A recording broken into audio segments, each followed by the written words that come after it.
이제 CHC 이론이라고 웩슬러 검사의 근간이 되는 되게 고전적인 이론인데 아주 크게 두 가지로 말하는 게 결정성 지능이랑 유동성 지능이잖아요. 후천적으로 만들어지는 거랑 선천적으로 타고나는 부분, 이렇게 크게 나뉘는 것 이외에도 세부적으로 약 70에서 80여 가지의 지능을 얘기를 해놨어요. 인쇄물을 읽고 이해하는 능력, 이런 것도 들어가 있고요. 읽고 나서 해독하는 능력, 읽고 나서 이해하는 능력, 철자를 이해하는 능력, 철자를 쓰는 능력, 영어를 사용하는 지식 쓰기 능력, 아주 세분화된 인간의 인지 능력에 대해서 정의를 해놨다는 거예요. 국어, 영어, 수학과 이렇게 아주 크고 무식하게 나누는 게 아니고, 사실 국어라는 과목 안에 어마어마한 것들이 들어있죠.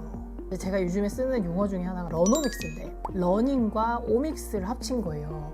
오믹스는 체학이라는 용어인데, 어떤 유전체학, 그러니까 지노믹스 이렇게 하면 이제 유전체학인 거예요. 인간이 가지고 있는 유전적인 특징, 그리고 그 유전자가 발현되어서 만들어지는 단백질, 그로 인한 부산물, 모든 이런 것들을 다 합쳐서 통합적으로 연구하는, 그래야 인간이 이해가 되기 때문에. 유전자만 이해해서도 안 되고, 유전자가 발현되는 거, 단백질이 발현되고, 단백질 대사물들이 어떻게 쓰고, 그게 어떻게 몸에서 생리적인 현상을 일으키는지 다 봐야 인간에 대한 이해가 가능하죠. 통합적으로 접근하려고 하는 학문을 오믹스라고 하는데, 학습도 마찬가지예요. 결과를 그냥 점수 하나로만 보는데, 사실은 그 점수는 중요한 게 아니고, 그 점수가 나오기까지의 수많은 대사 물질들, 그 과정들, 이게 정말 중요하거든요. 이걸 잘 봐야 이 아이가 가지고 있는 그야말로 뼈대가 보이는 거예요. 인지 기능만 보아도 이렇게 많다는 거예요. 빨리 쓰는 거, 쓰고 이해하는 거, 잘 듣는 거, 음절을 잘 분리하는 거, 미묘한 높낮이의 차이를 분리하는 거. 그리고 제가 가장 희귀한 주자극의 예로 설명드렸죠. 내부 수용 감각이 매우 예민해서 그걸 주자극으로 쓰는 사람들은 아주 미묘하게 내부 수용 감각의 차이를 가지고 세상을 인지하고 자각하고 정보를 처리한다는 거예요. 내가 주로 쓰는 자극이 뭔지, 그리고 내가 가지고 있는 어마어마한 인지 기능이 뭔지. 근데 이 CHC 이론은 굉장히 오래전에 만들어진 이론으로, 이 다음에 뇌를 연구하면서 뇌를 기반으로 인간의 인지 기능에 대한 굉장히 다양한 통찰이나 이론이나 정의들이 생겼어요. 본인이 가지고 있는 게 학습과 직접적으로 관련이 없어 보이는데 그거를 굉장히 잘 발현시키잖아요. 어떤 방식으로든 생산적이고 인지 기능이든 관계든 연결이 된다는 거예요. 그래서 우리 애가 가지고 있는 잠재력 찾고 싶으신데 정확하게 어떤 분야인지 찾아가시는 건 차차 이제 유튜브도 보시고 공부도 하시고, 기회가 되시면 웩슬러 검사도 받으시고 크리에이터 검사도 받으셔서 범위를 좁혀가시고, 그 과정에서 아이가 가지고 있는 잠재력이 꽃 피울 수 있게 하려면 어떻게 해야 되냐면, 아이가 좋아하고 잘하고 오래하는 것을 일단 찾아내셔야 되는 거예요. 이걸 찾아냈을 때 창의적이고 열린 눈으로 바라보셔야 된다는 거예요.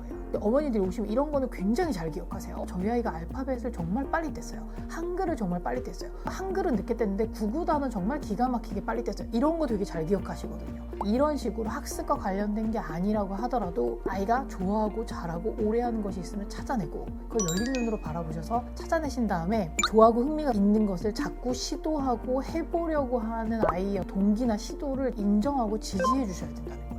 제가 본 친구 중에 특이한 친구가 지하철 노선도를 너무 좋아해서 이 아이는 지하철역의 모든 역명을 다 외워요. 3호선 이렇게 딱 말하면 3호선 끝에부터 이쪽 끝부터 저쪽 끝까지를 쭉쭉쭉쭉쭉 말할 수 있어요. 맨날 며칠을 공부는 안 하고 지하철 노선도만 들여다보고 있으니까 부모님 입장에서 봤을 때 좀 답답한 거예요. 공부를 해야지, 이게 무슨 시험에 나오는 것도 아니고. 그런데 이 아이가 지하철 노선도를 처음부터 끝까지 다 외워보는 그 과정에서 암기하고 머릿속에서 구조를 만들어서 기존에 가지고 있던 지식의 스키마에 더해서 새로운 지식을 도입하고 기술들을 연습하는 과정인 거예요. 그리고 지하철 노선도 얼마나 복잡합니까? 3호선, 4호선, 5호선, 6호선 연결되고 구조적으로 겹치고 통합적으로 바라보고 입체적으로 사고하는 것들을 그런 걸 통해서 배우는 거예요. 만약에 여러분들한테 지하철 노선도 시험을 본다고 하면 정말 화나실 것 같아요.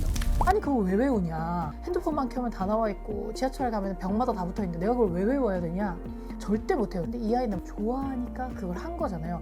좋아하고 흥미를 갖는 것, 그래서 그걸 계속 시도하고 정보를 익숙하게 받아들이는 과정은 너무너무 중요하고 소중하다는 거예요. 특히 이 아이가 가지고 있는 영재성을 발현시키는데 중요한 여정을 그때 하는 거예요. 지금 당장 전혀 공부와 상관없이 보이는 것도 당연히 인지 발달에 도움이 됩니다. 세 번째는 판단하지 않는다. 네 번째는 몰입할 수 있도록 도와준다. 괄호 열고 내버려 둔다. 도와주실 필요까지도 없고 너 왜 공부 안 해? 그거 무슨 관심이 있다고? 이게 무슨 의미가 있다고 하시지 말고 내버려 두시기만 해도 된다는 거예요. 아이가 어떤 것을 지극히 좋아해서 그게 아주 비생산적으로 보이는 활동이라 할지라도 어떤 거를 지극히 좋아해서 몰입하고 몰두하는 그 과정 자체를 부모님이나 주변 사람들이 정서적으로 인정해 준다는 거예요. 근데 최소한은 상처받지 않도록 하는 거죠. 그걸 왜 하냐? 왜 그렇게 그 아이돌 사진을 그렇게 많이 모으냐? 그 음악을 왜 이렇게 많이 듣냐? 아이가 잠재력을 꽃피울 수 있게 비인지적으로 주변에서 도와줘야 되는 요인에 대해서 제가 설명을 드렸는데, 제가 왜 이렇게 목에 핏대를 막 세우면서 이런 말씀을 드리냐면, 영재 그냥 기본적인 요건이 평균 정도의 지능은 돼야 된다라고 이제 말씀을 드렸잖아요. 그런데 제가 본 이제 영재 중에 인지적으로 평균이 한참 안 되는 영재들이 있었어요. 그냥 학업을 수행하거나 평균적으로 뭔가를 수행하는 데는 문제가 없지만 영재가 되는 거는 사실 좀 힘들거든요. 그런데 이 친구들은 그럼에도 불구하고 영재가 된 거예요. 제가 말씀드렸던 아이의 잠재력을 꽃피울 수 있도록 하는 주변에 든든한 이제 지지자들이 많더라는 거예요. 이 아이가 무엇을 하든 그냥 존중해주고 인정해주고 지지해주는 거예요. 그래서 실제로 이 영재는 굉장히 느려요. 우리가 생각하는 전형적인 영재의 모습과 달라요. 이 친구가 한국과학영재학교를 다니던 친구였는데 일단 이 친구가 들어간 것도 화제가 됐어요. 문제 푸는 속도가 느리고 저렇게 인지 능력이 좋지 않은데 어떻게 한과학을 들어갔지 했는데 들어가서 잘해요. 부모님이 얘가 느린 것에 대해서 판단하지 않고 기다려주시고 너만의 속도로 가고 있다는 얘기를 끊임없이 해주신 거죠. 그래서 사실은 제가 이제 한과영에서 제가 그때 서울대에서 R&E를 해가지고 조교로 영재학교 학생들을 가르치는 프로젝트를 하고 있을 때였는데 애들이랑 프로젝트를 해서 막 연구 논문 쓰고 이럴 때였어요. 되게 이해도 빠르지 않고 뭔가 성과물을 내는데도 너무 오래 시간이 걸리고 제가 사실은 걱정이 됐어요. 이 친구가 이제 도태될까봐. 빨리빨리 잘하고 브릴리언트한 친구들 사이에서 얘가 주눅이 들지 않을까 제가 굉장히 걱정이 돼서 얘를 챙겼어요. 그런데 얘가 전혀 그런 거에 위축되거나 상처받지 않더라고요. 굉장히 의연하게 선생님 괜찮아요. 저 하고 있습니다. 가고 있습니다. 갈 겁니다. 됩니다. 이렇게 하더라고요.